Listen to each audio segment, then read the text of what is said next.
itulah yang menjadi landasan untuk dimana orang bisa berkembang, bertumbuh, dan menyatakan identitas mereka. Budaya itu memang ada, tapi apakah semua orang bisa berbudaya?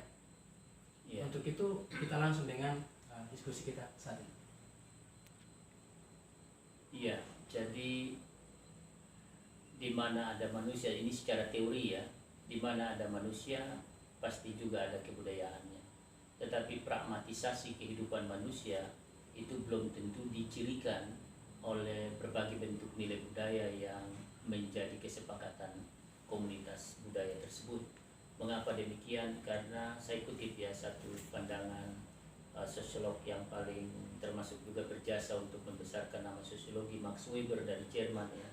Dalam bukunya The Theory and Social Organization dia mengatakan begini, di dunia ini tidak ada sesuatu yang kekal.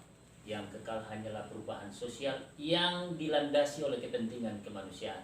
Itulah sebabnya orang bisa berubah dan bahkan memilih untuk tidak mengimplementasikan nilai-nilai kebudayaan yang diilhaminya. Itu justru karena dia punya kepentingan. Ya, misalnya dalam konteks orang Tanimbar ya, salah satu istilah budaya yang paling dominan tapi cenderung terlupakan pada era generasi sekarang itu misalnya budaya si alam, itu bahasa Sierra Larat Perdata sama ya, si alam itu berarti saling menghargai ya, itu sebetulnya menjadi bagian dari ciri dan identitas kita tapi cenderung terlupakan. Kenapa? Karena mungkin orang merasa dan dalam falsafah pengalaman hidupnya kalau dia terlalu ngalah dalam artian menghargai orang lain maka banyak kerugian yang dia peroleh. Karena itu apa yang baik hari ini belum tentu besok itu baik. Mengapa? Karena landasan falsafah interest individual atau kepentingan kemanusiaan dan itu yang membuat perubahan-perubahan itu akan terus terjadi. Ya, sekalipun dalam konteks teori perubahan itu bisa dilihat dari dua sisi. Ada yang sifatnya pragmatis, itu cepat sekali berubah. Hari ini Nyong pakai handphone ini, besok seleranya kayak gini bisa juga ganti. Hari ini model rambut kayak gini, besok cepat sekali berubah. Tapi ada juga yang immaterial culture, yaitu pandangan William Cockburn ya, itu bisa berubah tapi juga butuh waktu yang sangat panjang seperti nilai-nilai budaya. Ya. Jadi apakah budaya ini turut dipengaruhi oleh kebutuhan manusia? Ya, justru itu. Budaya itu sebetulnya hadir ya menjadi elemen penting yang tidak boleh terpisahkan dari esensi kemanusiaan. Tetapi justru desakan-desakan kebutuhan dan kepentingan yang tadi saya katakan itu kadang memaksa orang gitu ya, bisa dalam tanda petik orang sadar untuk berubah tapi juga orang terpaksa untuk berubah dalam ketidaksadaran. Saya contohkan ya dalam satu istilah yang seringkali tanpa pengetahuan yang benar orang Tanimbar menganggap itu konotasinya negatif, misalnya falsafah tentang botak gitu ya. Orang anggap botak itu jelek padahal tidak selalu botak itu jelek. Botak itu dalam terminologi sederhana, misalnya etimologi dia berasal dari bahasa Perdata ya, Sierra Larat Perdata, yang bisa punya dua makna. Yang pertama bisa botak itu menyerupai semacam hikmat kemanusiaan bagi setiap orang Tanimbar untuk mensiasati kerumitan hidupnya saat dia ada dalam situasi-situasi yang sangat rumit. Tapi botak dalam konotasi yang negatif bisa juga siklabir, tabiasi dan lain-lain. Atau bahasa Mden apa atau bahasa Selaru apa itu ya. Tapi itu botak sebenarnya. Jadi pada saat orang itu memilih untuk botak dalam konotasi negatif tadi mungkin karena tidak ada lagi jalan keluar bagi dia. Padahal sebenarnya warisan ketanimbaran para leluhur itu melegasikan gitu ya sebuah kekuatan untuk tidak boleh menyerah tentang tantangan hidup ini dengan menggadaikan harga diri bagi kebudayaan kita.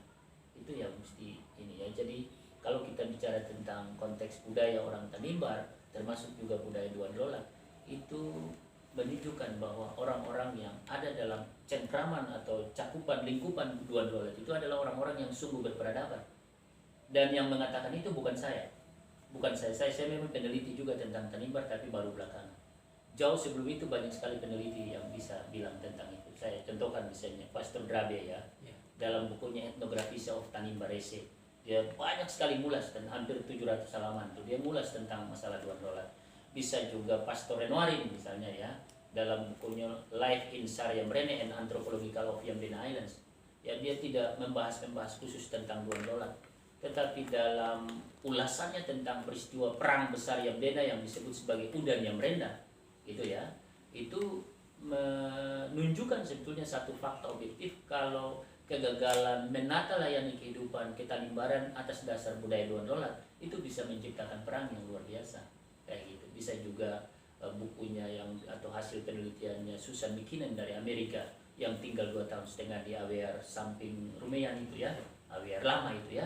Nah, dalam bukunya From a Sartet of Sun misalnya, itu secara khusus dia meneliti dan menulis tentang hubungan Duan Lolat antara orang Sera dan orang Pordata itu ya. Jadi orang Sera dengan orang Pordata khususnya Rumean dalam marga apa itu, marga Melatunan atau apa kalau nggak salah itu ya, itu juga nulis tentang itu.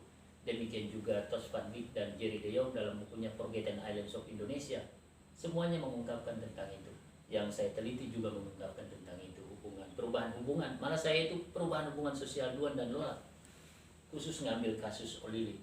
Atau bukunya Marine van Vuren itu ya, Ikat Van from Tanimbar sebetulnya. Nah, dalam konteks buku-buku tadi, kalau kita baca intisarinya yang sekalipun tidak tersurat tapi tersirat di dalamnya, itu menunjukkan dengan pasti kalau sebenarnya orang-orang yang berbudaya dalam lingkup Duan Lolat tadi, itu adalah orang-orang di kolom langit ini yang cukup berperadaban sebetulnya. Itulah sebabnya kalau kita merefleksikan kondisi Tanimbar kita, lalu kita ingat segala sesuatu tentang kebesaran Tanimbar. Ya, Tanimbar itu besar bukan sekarang ini, tapi sebetulnya dari dulu sudah besar. Nanti lain waktu kita bisa diskusi kenapa nama Somlaki dan sebagainya. Ya, itu hebatnya orang-orang Tanimbar untuk menunjukkan kelaki-lakian mereka untuk menghadapi orang-orang aborigin, orang asli Australia yang coba menduduki Pulau Yendena pada saat itu. Karena itu Somlaki itu sebetulnya epistemologinya itu berasal dari sama-sama laki-laki. Mereka datang menyerang kita juga di sini laki-laki, ayo begitu. Itu cikal bakal nama Somlaki sebetulnya. Ya, dan Soekarno turun tahun 53 itu untuk menunjukkan itu. Gak sembarangan itu Tanimbar ya. Hebat itu, cuma karena seakan-akan budaya itu pudar oleh karena desakan kepentingan kemanusiaan tadi, sehingga kesan orang Tanimbar itu kebesarannya, tuntutan harga diri peradabannya yang begitu luar biasa, seakan-akan terkesan usang termakan saman. Padahal menurut saya enggak gitu. Tinggal generasi muda kalau mau lagi ayo gitu. Jadi ini Bapak sangat luar biasa sekali ya Pak ya. Ini banyak hal yang baru saya dengar juga hari ini ketika bertemu dengan Bapak terkait dengan mulai dari awal penjelasan sampai pada asal-asal nama dari kata Somlaki ini sendiri, kota Somlaki ini. Kemudian Bapak berkaitan dengan ini ingin saya tanyakan tentang etimologi Duan Lolat ini sendiri. Mungkin Bapak bisa menjelaskan etimologi Duan Lolat ini dari mana? Iya, memang kata Duan dan Lolat itu ya, secara etimologi kan asal usul kata ya, pengertian sederhananya asal usul kata, atau lebih tren dalam terminologi baik Jus Badudu maupun juga siapa itu yang ahli ejaan bahasa Indonesia yang disempurnakan ya, biasanya etimologi itu mereka bilang asal usul kata atau juga makna leksikologi ya, makna yang berasal dari tulisan atau kamus dan sebagainya. Itu bisa menunjukkan beberapa makna dan kita sebetulnya bisa memilih makna apa yang kita pakai. Jadi orang cenderung misalnya mengatakan kata Duan itu sebagai Tuhan. Nah, saya kurang familiar sebetulnya dengan kata itu, karena kata itu sebenarnya nanti implikasi dan konotasi pragmatisnya itu berhubungan dengan falsafah pemikiran para filsuf atau sosiolog besar seperti Karl Marx misalnya. Dia cenderung mengistilahkan di dalam kondisi masyarakat itu ada yang namanya the social class, jadi kelas-kelas sosial dalam masyarakat. Tapi yang saya lihat di Tanimbar atau juga di KI itu bukan kelas sosial, salah itu. Kalau ada hari ini orang yang mau debat sama saya, dia profesor juga, saya bisa debat sama dia. Ya, fakta Duan Lolat itu bukan kelas sosial, ya, tapi lebih ke the social stratification. Ya, jadi lapisan-lapisan sosial. Falsafahnya begini. Karena kalau kelas sosial eksistensinya itu saling membinasakan. Jadi yang atas akan membunuh yang bawah. Itu social class. Tapi the social stratification antara atas, tengah atau bawah atau atas dan bawah itu adalah semacam mekanisme komplementer yang saling melengkapi. Hari ini kebesaran saya sebagai Duan itu ada karena faktanya saya pernah punya Lolat dalam hidup ini. Jadi tidak akan mungkin ada Duan tanpa ada Lolat sebetulnya. Demikian sebaliknya, tidak akan mungkin ada Lolat tanpa Duan. Nah, karena itu sebenarnya konsep Duan dan Lolat itu sebenarnya adalah menunjukkan kalau orang Tanimbar itu terfragmentasi dalam pelapisan-pelapisan sosial. Ada yang duan, ada yang fungsinya sebagai pelindung atau pengayom. Itu sebenarnya ya makna yang aslinya itu.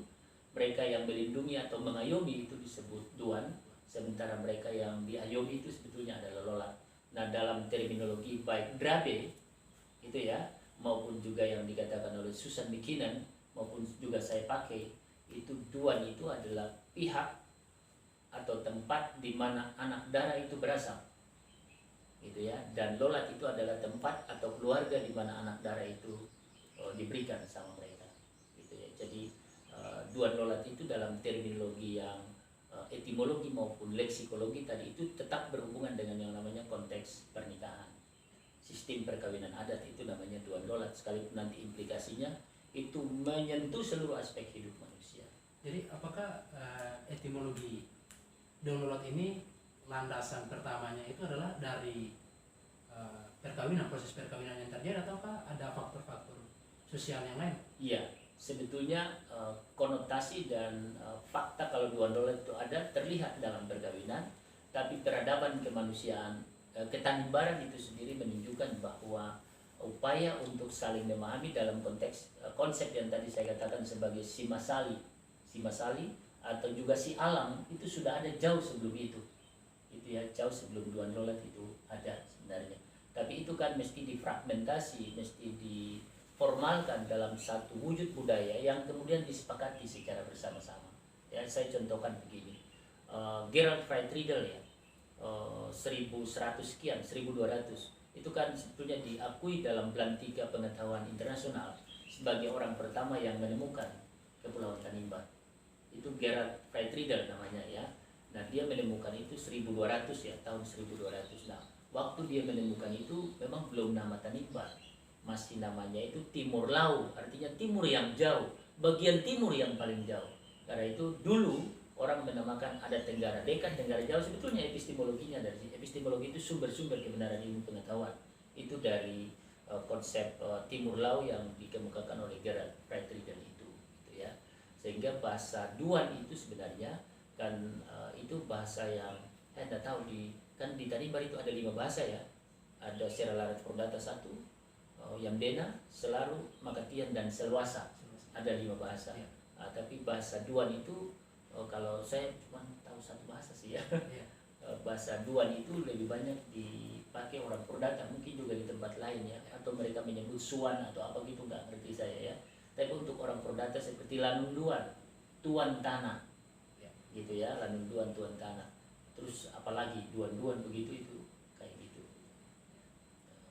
Lalu Bapak yang menarik adalah di bagian ini Pak, di bagian bahwa di situ sampaikan bahwa duan itu diidentifikasi sebagai bukan sebagai penguasa. Sementara dari asal kata yang lain dari duan drui, artinya Itu bahasa apa tuh? Itu dari bahasa yang beda mungkin. Yang beda ya. Iya, drui. Iya, yang beda ya. Sehingga apakah benar bahwa konsep dan bahkan arti kata duan ini sendiri dapat diterjemahkan dalam konteks yang per hari ini diberlakukan dalam kehidupan masyarakat Kabupaten Kepulauan Tanimbar saat ini? Apakah sudah benar dengan arti kata tersebut dalam pergeseran? Jadi gini, satu kata itu bisa maknanya ganda ya.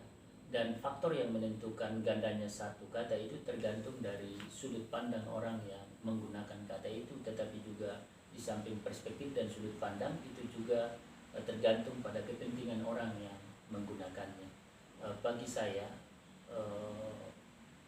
alokasi konsentrasi untuk menggunakan penguasa dan yang dikuasai saya kurang setuju ya.